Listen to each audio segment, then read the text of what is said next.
Good evening to all. இன்னைக்கு dies பற்றி பார்க்க போகிறோம். டைஸ்ன்றது தமிழில் பகடைன்னு சொல்லுவாங்க. இதில் மொத்தம் 6 பக்கம் இருக்கும், கியூப் மாதிரி சொல்லுங்களேன். ஸோ இதில் நம்ம நார்மலாக பார்த்தோன்னா 3 சைடு தான் தெரியும், 3 சைடு மறைஞ்சிருக்கும். ஸோ இதை வச்சு எதுக்கு எது ஆப்போசிட் அப்படின்ற மாதிரி கொஸ்டின் கேட்பாங்க. அப்படி இல்லைனா இதை பிரிச்சுட்டு டாப்பில் எது இருந்தால் பாட்டமில் எது இருக்கும் அப்படின்னு கொஸ்டின் கேட்டிருப்பாங்க. ஸோ நம்ம கொஸ்டின்ஸ் போகலாம். ஸோ பேசிக்கலாக டைஸை பொறுத்த வரைக்கும் ஒரு சிம்பிள் ரூல்ஸ், ஒரு 3 ரூல் இருக்குது. அது தெரிஞ்சிட்டிங்கன்னா சம் சால்வ் பண்ணுறது ஈஸியாக இருக்கும். ஃபர்ஸ்ட் ரூல் என்னென்னா, இப்போது இந்த டைஸ் எடுத்துங்க. இதில் ஏ டாப்பில் இருக்குது, பி சைடில் இருக்குது, எஃப் ஃப்ரண்ட்டில் இருக்குது. இங்கேயும் ஏ டாப்லேயே இருக்குது, இ சைடில் இருக்குது, சி ஃப்ரண்ட்டில் இருக்குது. இப்போ ஒரு எலமெண்ட் ஏ என்ற எலமெண்ட் ஒரே பொசிஷனில் இருக்க டாப்லேயே இருக்குது அப்படின்னா அது கரஸ்பாண்டிங் இருக்கு பாருங்க, இந்த பிஇ ஆப்போசிட்டாக இருக்கும் அப்படின்னு அர்த்தம். பிக்கு ஆப்போசிட்டாக இ இருக்கும்னு அர்த்தம். ஏன்னா இப்போ நம்ம ஒரு பாக்ஸை பார்க்குறோம். இப்போ இதுதான் பாக்ஸ்னு எடுத்துங்களேன். உங்கள் வியூவில் இந்த பாயிண்ட் தெரியும், இந்த பாயிண்ட் தெரியும். பின்னாடி இருக்கிற பாக்ஸ் இது தெரிய வாய்ப்பில்லை, இந்த இந்த இந்த சைடு தெரிய வாய்ப்பில்லை. ஸோ அதை திருப்பினீங்கன்னா உங்களுக்கு அந்த இப்போ ஃப்ரண்ட்டில் பார்க்குறீங்க, இதே பேக்கில் பார்த்தீங்கன்னா இந்த சைடு சி இருக்கிற மாதிரியும் இந்த சைடு இ இருக்கிற மாதிரியும் தெரியும். ஸோ அதுலேருந்து என்ன சொல்லலாம், பிக்கு ஆப்போசிட்டாக இ இருக்கும், இல்லை எஃப்க்கு ஆப்போசிட்டாக சி இருக்கும் அப்படின்றத நம்ம கன்க்ளூஷன் கொண்டு வரலாம். உங்களுக்கு கான்செப்ட் புரியலனா கூட மெமரி மாதிரி கூட வச்சுங்க. ஒரே பொசிஷனில் ஒரு எலமெண்ட் இருந்ததுன்னா அது கரஸ்பாண்டிங்காக இருக்கிறது ஆப்போசிட்டாக இருக்கும். ஸோ ரூல் 1 படி பிக்கு ஆப்போசிட்டாக இ இருக்கும், எஃப்க்கு ஆப்போசிட்டாக சி இருக்கும். ஓகே. ரூல் நம்பர் 2 என்னன்னா, 2 எலிமெண்ட் ரிப்பீட்டேஷன் ஆகுது. ஒரே இடத்துல ரிப்பீட்டேஷன் அவசியம் இல்லை. இப்போ டிசின்னு 2 எலிமெண்ட் இருக்கு, இது ரிப்பீட்டேஷன் ஆகுது. இதுல இது மட்டும் மாறுது, இ அண்ட் எஃப் மட்டும் மாறுது அப்படின்னா இக்கு ஆப்போசிட்டா எஃப் இருக்கும் அப்படின்னு அர்த்தம். மற்ற எதுவும் அதுல இருந்து நீங்க கண்டுபிடிக்க முடியாது. இதுல இப்போ இந்த டைஸ் கூட எடுத்துங்க. இதுல 1 2 ரிப்பீட் ஆகுது, அதே மாதிரி இதுலயும் 1 2 ரிப்பீட் ஆகுது. பொசிஷன் முக்கியம் இல்லை, ஃபர்ஸ்ட் ரூலுக்கு தான் பொசிஷன் முக்கியம், ஒரே இடத்துல இருக்கணும். பட் இந்த மாதிரி 2 எலிமெண்ட் ரிப்பீட் ஆகிறப்போ பொசிஷன் முக்கியம் இல்லை. அப்படி இருந்ததுன்னா இந்த 2 டைஸ்க்கு 3க்கு ஆப்போசிட் 5ன்றதை நம்ம கன்க்ளூஷன் பண்ணிக்கலாம். எந்த எலிமெண்ட் எக்ஸஸாக இருக்கோ அது வந்து மீதி இருக்க எலிமெண்ட்டுக்கு ஆப்போசிட்டாக இருக்கும் அப்படின்னு சொல்லலாம். அதாவது இந்த 3க்கு இந்த 5 வந்து ஆப்போசிட். ஓகே. ஸோ இதில் என்ன கண்டுபிடிக்கலாம், இந்த ஃபர்ஸ்ட் ரூல்ல என்ன கண்டுபிடிக்கலாம்னா, ஒரு இப்போ இந்த பக்கம் இருக்கு, ஏ இருக்குன்னு வைங்களேன். இது பக்கத்தில் இருக்கும், இது அட்டாச் ஆகிருக்கும். அதே மாதிரி இந்த சைடு ஒன்று அட்டாச் ஆகிருக்கும், பேக்கில் ஒன்று அட்டாச் ஆகிருக்கும். பாட்டமில் இருக்கிறது ஏக்கு அட்டாச் ஆகி இருக்காது. ஸோ நீங்கள் என்ன தான் பார்த்தாலும் ஏ பார்க்கும்போது பாட்டமில் இருக்க எலிமெண்ட்டை பார்க்க முடியாது, பாட்டமில் என்ன இருக்கோ பார்க்க முடியாது. ஸோ ஒரு சைடு 4 சைடு கூட அட்டாச் ஆகிருக்கும், ஒரு சைடு கூட அட்டாச் ஆகாமல் இருக்கும். அப்போது ஏக்கு பக்கத்தில் இருக்கிறது B E F C F இப்படி தான் இருக்கும். சாரி, இங்கே சி இருக்கும், இங்கே இ இருக்கும். இப்போ இதுல இருந்து நம்ம என்ன கண்டுபிடிக்கலாம்னா, ஏக்கு பக்கத்துல இருக்கிறது பி சி இ எஃப். அப்போ ஏக்கு ஆப்போசிட்டா இருக்கிறது என்னவா இருக்கும்னா டி. அந்த 4க்கும் வராது தான் ஆப்போசிட்ல இருக்க முடியும். ஸோ ஆப்போசிட்ல இருக்கிறது டி அப்படின்றத ஃபர்ஸ்ட் ரூல் மூலமா நம்ம கண்டுபிடிக்கலாம். ஸோ ஃபர்ஸ்ட் ரூல் என்னன்னா, ஒரே பொசிஷன்ல இருந்ததுன்னா எதுக்கு ஆப்போசிட்னு கண்டுபிடிச்சோம். அதே மாதிரி 2 பொசிஷன் இருந்ததுன்னா மீதி இருக்க ஒரு எலிமெண்ட் இன்னொரு மீதி இருக்க எலிமெண்ட்டுக்கு ஆப்போசிட்ன்றதை கண்டுபிடிச்சோம். அதே மாதிரி ஒரு எலிமெண்ட் 4 சைடு கூட அட்டாச் ஆயிருக்கும். நம்ம 4 சைடு கண்டுபிடிச்சிட்டுனா அதுக்கு அட்டாச் ஆகாம இருக்கிறது ஆப்போசிட்டா இருக்கிறதுன்னு அர்த்தம். ஸோ அதுல இருந்து ஆப்போசிட்ல என்ன இருக்குன்றதை கண்டுபிடிக்கலாம். இன்னொன்று சொல்லுவாங்க, பட் ஜென்ரலா அந்த ரூல் பெருசா அப்ளிகபிள் ஆகாது. எப்படின்னா கிளாக் வைஸ் ரொட்டேஷன் அப்படின்னு சொல்லுவாங்க. இப்போ 2 இங்க இருக்கு, இங்க 2 இருக்கு, இங்க 1 இருக்குன்றதை விட்டுருங்க. இங்க வேற ஏதாவது எலிமெண்ட் இருக்குன்னா இந்த 2 இங்க மூவ் பண்ணிட்டு, இந்த 5 இங்க மூவ் பண்ணிட்டு, இந்த 1 இங்க மூவ் பண்ணிட்டா கரஸ்பாண்டிங் பொசிஷன் ஃபர்ஸ்ட் ரூலுக்கு அப்ளிகபிளா மாறிடும். அப்ப எப்படி மாறும்னா, இங்கே 5னும் இங்கே 1னும் இங்கே 2னும் மாறி இருக்கும். பட் இந்த ரூலில் நிறைய ப்ராப்ளம் இருக்குது. அதனால நம்ம இந்த ஃபர்ஸ்ட் 3 ரூல்ஸே அப்ளை பண்ணி நம்ம சால்வ் பண்ணலாம். இந்த ரூல் இருக்குது அப்படின்றது மட்டும் தெரிஞ்சு வச்சுங்க. கிளாக் வைஸில் அதை ரொட்டேட் பண்ணிக்கணும். ரொட்டேட் பண்ணிட்டா 2 வரும், அதே பொசிஷனில் இங்கேயும் 2 இருக்கும். ஸோ அது மூலமாக இங்கே 5க்கு ஆப்போசிட் இங்கே இருக்க என்ன எலமெண்ட்டோ அது அப்படின்ற மாதிரி நம்ம பார்க்கலாம். பட் இந்த சம்மில் நிறைய ப்ராப்ளம்ஸ் வரும். ஐ மீன் ரொம்ப பர்ஃபெக்டாக பண்ண முடியாது.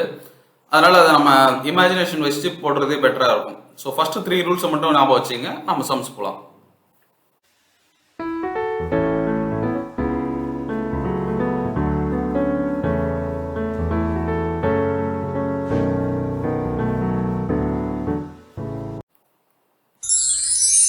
ஓகே. டைஸ்ல இன்னொரு டைப் இருக்கு. என்னன்னா அந்த டைஸை பிரிச்சுருவாங்க. அட்டையை பிரிக்கிற மாதிரி தான். இப்போ நீங்க கிஃப்ட் பாக்ஸை பிரிச்சு பாய் மாதிரிலாம் படுத்துட்டு இருப்பாங்க. ஸோ காலங்கடையில் இந்த பழைய பொருள் போற இடத்தெல்லாம் பார்த்தீங்கன்னா அட்டையை மடிச்சு வச்சிருப்பாங்க, நல்லா பிரிச்சு மடிச்சு வச்சிருப்பாங்க. ஸோ அந்த மாதிரி இப்போ ஒரு அட்டை இருக்கு, அதாவது கியூப் தான் இது. கியூப் அட்டையா பிரிச்சுட்டாங்கன்னு வைங்களேன். சைடு ஒரு பக்கமாகவும் இந்த சைடு ஒரு பக்கமாகவும் டாப் அப்படியே ஒரு லேயர் மாதிரி பிரிச்சுட்டு இது அப்படி மடிச்சா எது டாப் எது பாட்டம் வரும் அப்படின்ற மாதிரி கேள்வி கேட்பாங்க. ஸோ அப்படி பார்த்தீங்கன்னா இது பாட்டமாக இருக்கும், இது டாப்பாக இருக்கும். இப்போ இப்படி ஃபோல்ட் பண்ணும்போது இது டாப்பில் வரும், இது பாட்டம்லேயே இருக்கும். இது இந்த சைடு இப்படி இருக்கும், ரைட் சைடாக இருக்கும், இது லெஃப்ட் சைடாக இருக்கும், இது ஃப்ரண்ட்டாக இருக்கும், இது பேக்காக இருக்கும். ஸோ ஃபோல்ட் ஆகும்போது இது பாட்டம், இது டாப்பு, இது ரைட் சைடு, இது லெஃப்ட் சைடு, இது பேக்கு, இது ஃப்ரண்ட்டாக இருக்கும். ஸோ இதுதான் அது. இப்படி ஃபோல்ட் ஆகிறது தான் நம்ம இன்னொரு பார்ட்டாகவும் கேட்பாங்க. எப்படி ஃபோல்ட் பண்ணால் எது டாப்பில் தெரியும், எது விசிபிளாக இருக்கும் அப்படின்ட்டு. பொதுவாக ஒரு கியூபுக்கு 3 சைடு தான் நமக்கு தெரியும், 3 சைடு தெரியாது. ஒரு கியூபுக்கு 6 சைடு இருக்குது. அதில் 3 சைடு மட்டும்தான் விசிபிளாக இருக்கும், தெரியும், நமக்கு கண்ணில் பார்க்க முடியும். 3 சைடு மறைஞ்சிருக்கும். ஸோ இதை வச்சு இந்த ஃபிகர் எப்படி இருக்கும் அப்படின்ற மாதிரி கொஸ்டின்ஸ் கேட்பாங்க. இதுவுமே நீங்கள் கொஸ்டின் பார்க்க ஆரம்பிச்சிங்கன்னா உங்களுக்கு புரிஞ்சிடணும். ஸோ நம்ம கொஸ்டின்ஸ் போகலாம். ஓகே, இப்போ அந்த அட்டையை பிரிக்கிறோம் அப்படின்னா எது எது டாப்ல வரும், எது பாட்டம்ல வரும், எது எது பேரா இருக்கும் அப்படின்றது பார்ப்போம். இப்போ இது பாட்டமா இருக்குன்னு வைங்களேன், இது ஒரு பேரன் எடுத்துங்க. இதை வந்து 2 போட்டிங்கன்னா இதுவும் 2ஆ இருக்கும். இது ஃப்ரண்டா பேக்கா, ஃப்ரண்டோ இல்லை பேக்கோ இதுவாக இருந்தாலும் இது பேக்கா இருக்கும். இது ஃப்ரண்டா இருந்தால் இது பேக்கா இருக்கும். இது லெஃப்ட் சைடா இருந்தால் இது ரைட் சைடா இருக்கும். இந்த அட்டையை மடிக்கும் போது அப்படிதான் மடிக்க முடியும். இப்போ இது எல்லாமே ஒரு பக்கம்னு வச்சுங்க, இது டாப்பா இருக்கும், இது பாட்டமா இருக்கும். ஸோ இதுக்கு ஆப்போசிட் சைடு இதுதான் வரும். ஸோ இதை வந்து நம்ம 2 எடுத்தோம்னா இதையும் 2 எடுத்துக்கலாம். இதுக்கு ஆப்போசிட்டா இந்த சைடு வரும். இதை நீங்க ஃபோல்ட் பண்ணீங்கன்னா அதே மாதிரி இது டாப்பு, இதுவும் டாப்பு, இது லெஃப்ட், இது ரைட்டு, இது ஃப்ரண்ட்டு, இது பேக்னு வச்சுங்க. ஸோ 1 1. ஸோ இந்த பேரிங் உங்களுக்கு கரெக்டாக பண்ண தெரியணும். பண்ண தெரிஞ்சாதான் இது போகிறது ஈஸியாக இருக்கும் உங்களுக்கு.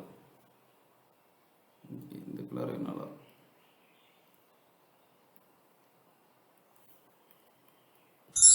அப்படி இல்லைன்னா நீங்கள் அந்த பேரிங் கூட ஸ்க்ரீன்ஷாட் எடுத்து வச்சு கூட பொறுமையாக பாருங்கள்.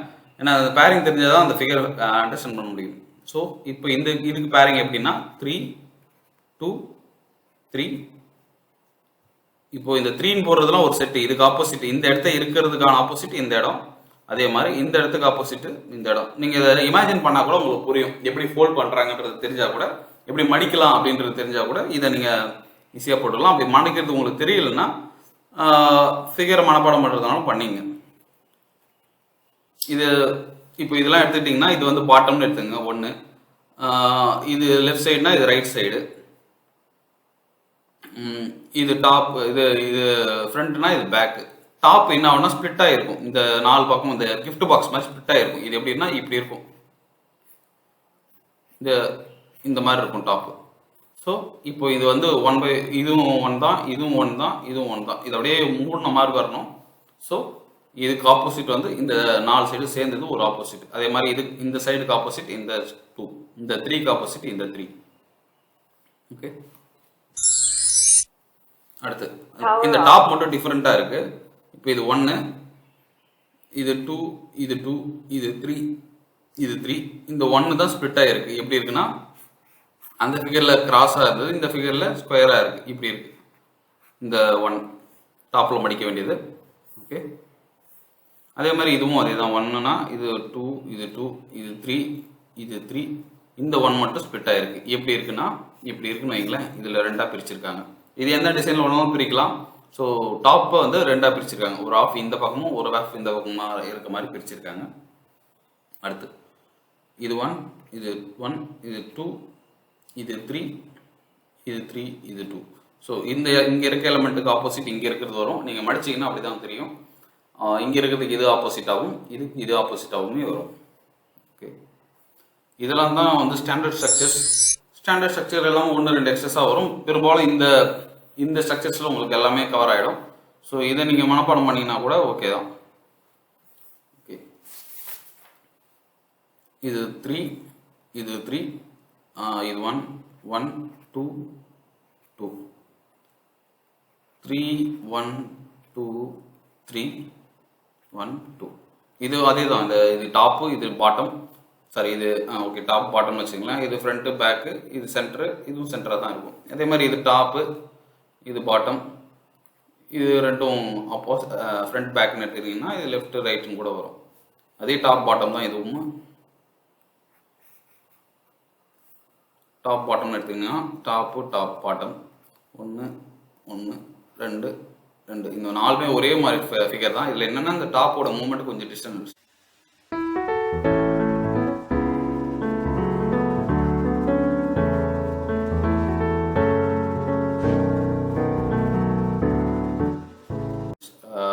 மூவ் ஆகிட்டே இருக்கும். இது டாப் அப்படியே இருக்கும், இது மட்டும் இங்கே மூவ் ஆகிட்டே வரும். மற்றபடி சைடு எல்லாமே ஒரே மாதிரி தான் இருக்கும். ஸோ இது எல்லாமே ஒரே பேர் மாதிரி தான் இருக்கும். அடுத்து இந்த ஃபிகரில் பார்த்தீங்கன்னா டாப் கொஞ்சம் மூவ் ஆகிருக்கும். ஸோ எதுவாக இருந்தாலும் 2 1 2 இது டாப் இது பாட்டம்னு வச்சுக்கிட்டிங்கன்னா இதை ரெண்டு க்ளோஸ் பண்ணும்போது இது வந்து இந்த சைடுக்கு வந்துடும், இப்படி இந்த இடத்த வந்துடும். ஸோ இதுக்கு நேர் ஆப்போசிட்டாக இங்கே இருக்க எலமெண்ட் இருக்கும். அதேமாதிரி இது டாப்னா இது பாட்டமாக இருக்கும். அதே மாதிரி இந்த ஃபிகர் பார்த்தீங்கன்னா 2 இது இப்படி மூவ்மெண்ட் பண்ணுவோம். ஸோ இது 3 இது 1 இது 3 இது 2. அதே மாதிரி இந்த ஃபிகர் பார்த்தீங்கன்னா 1 2 3 1 3 2. இது பார்த்தீங்கன்னா 2 3 1 2 3 இங்கே 1. இதே ஃபிகர் தான் ஃப்ரண்ட்டில் பார்த்துருப்பீங்க. அது இந்த டைரக்ஷன் மட்டும் மாறி இருக்கும், இப்படி இருக்கும், இப்படி இருக்கும். இந்த ஃபிகரில் வந்து இப்படி இருக்குது, அவ்வளோதான். மற்றபடி எதுவும் டிஃப்ரென்ஸ் இல்லை. ஸோ இதை பொறுத்த வரைக்குமே ஃபஸ்ட் ஃபிகர் மாதிரி தான் வரும். ஃபஸ்ட் ஃபிகரில் எப்படி உங்களுக்கு 3 3 1 1 2 2 இந்த ஃபிகரில் இந்த ரெண்டும் இறங்கி இருக்குது, அவ்வளோதான். ஸோ இது டாப்பு இது பாட்டம்னு இருக்கும். இதுலேயும் இதே தான், இது டாப்பு இது பாட்டம், இது 1னா இது 1, இது 2னா இது 2. ஸோ இதுதான் இந்த இங்கே ஓகே. இது ஃப்ரண்ட்டில் பார்த்துருப்பீங்க 1 1 2 3 2 3. ஸோ இது மெமரைஸ் பண்ணாலும் பண்ணிக்கலாம், இல்லை உங்களால் இமேஜின் பண்ண முடியுது. இதை இந்த அட்டையை நான் பிரிச்சுட்டு க்ளோஸ் பண்ணும்போது எது எதுக்கு எது ஆப்போசிட்டாக வரும்ன்றது எனக்கு தெரிஞ்சிட்டாலும் பின்னாடி சம் சால்வ் பண்ணுறது ஈஸியாக இருக்கும். ஓகே, சம் போகும். இப்போ 2 டைஸோட பொசிஷன் கொடுத்துருக்காங்க. இதில் வந்து 3 டாட் இருக்கிறது பாட்டமாக இருக்குது. அப்படின்னா டாப்பில் என்ன இருக்கும் அப்படின்னு கேட்குறாங்க. ஓகே, இப்போது நமக்கு 3 எந்த இதில் இருக்குது? இங்கே இருக்குது. ஓகே, இங்கே மற்ற என்ன இருக்குது? 2 இருக்குது 5 இருக்குது. இங்கேயும் 2 இருக்குது 5 இருக்குது. செகண்ட் ரூல் படி பார்த்தா 2 சைடு காமனாக இருக்குது அப்படின்னா அப்போது எது மீதி இருக்கோ அதுக்கு ஆப்போசிட்டாக இருக்கிறது உங்களுக்கு ஆன்சர். இப்போது இங்கேயும் 2 5 இருக்குது, இங்கேயும் 2 5 இருக்குது. அப்போது 3க்கு ஆப்போசிட் 4. 2த்துக்கும் காமனாக 3 இருக்குது. அதே மாதிரி இந்த சைடு 2த்துக்கும் காமனாக 4 இருக்குது. அப்போ 3க்கு ஆப்போசிட்டாக இருக்க வேண்டியது 3 பாட்டமாக இருந்தால் டாப்பில் இருக்க வேண்டியது 4ஆக தான் இருக்கும். ஸோ நமக்கு ஆன்சர் 4.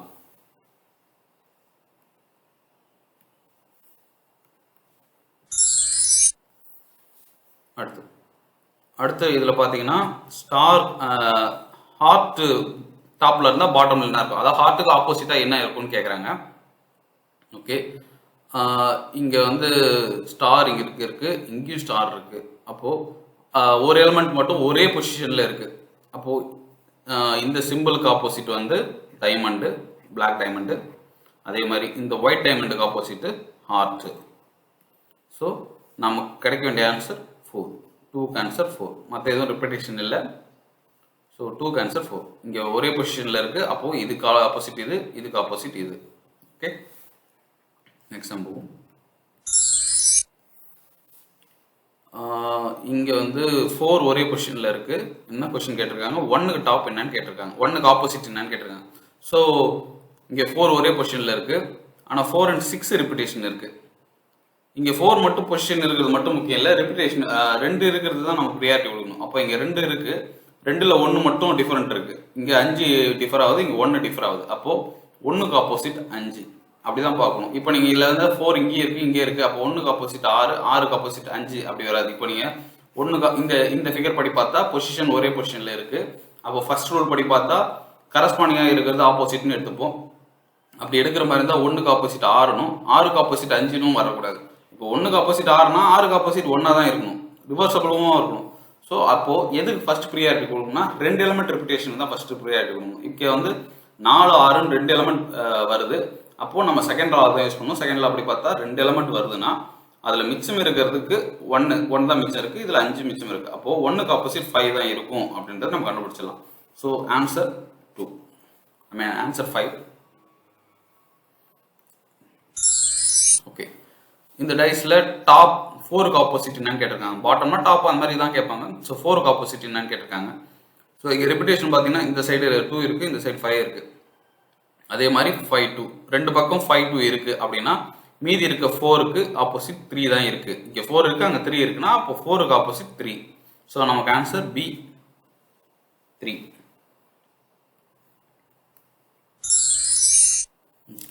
இந்த ஃபிகரில் டிக்கு ஆப்போசிட் என்ன அப்படின்னு கேட்குறாங்க. ஓகே, இங்கே டி இருக்குது, இங்கேயும் டி இருக்குது, இதில் சி இருக்குது, இ இருக்குது. சிஇ இன்னொரு இடத்துல இங்கேயும் இருக்குது, இங்கேயும் சிஇ இருக்குது, அதே மாதிரி இங்கேயும் சிஇ இருக்குது. ஸோ இங்கே ஏ இருக்குது, ஆனால் இங்கே டி இருக்குது. அப்போது டிக்கு ஆப்போசிட் ஏ, ஏன்னா 2 எலிமெண்ட் ரிப்பீட்டேஷன் இருக்குது. சிஇ இருக்குது, அதே மாதிரி இங்கே சிஇ இருக்குது. அப்போது டிக்கு ஆப்போசிட்டாக ஏ தான் இருக்கும். நமக்கு ஆன்சர் 4.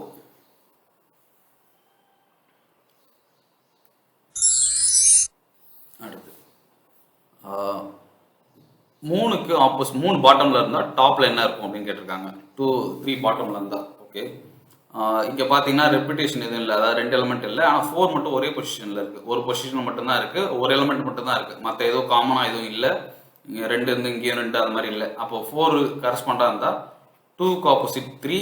இப்போ இங்கே 1 கேட்டிருந்தாங்கன்னா 1க்கு ஆப்போசிட் 5. அப்போ 4க்கு டிஃபால்ட்டாக ஆப்போசிட் 6 அப்படின்றது நம்ம கண்டுபிடிச்சிடலாம். இப்போ நமக்கு என்ன கேட்டிருக்காங்கன்னா 3க்கு ஆப்போசிட் என்ன அப்படின்னு கேட்டாங்க. 3 பாட்டம் வந்தால் டாப்பில் என்ன அப்படின்னு தான் கேட்குறாங்க. பெரும்பாலும் ஆப்போசிட் மட்டும்தான் கேட்பாங்க. ஸோ 3க்கு ஆப்போசிட் 2, ஆன்சர் சி.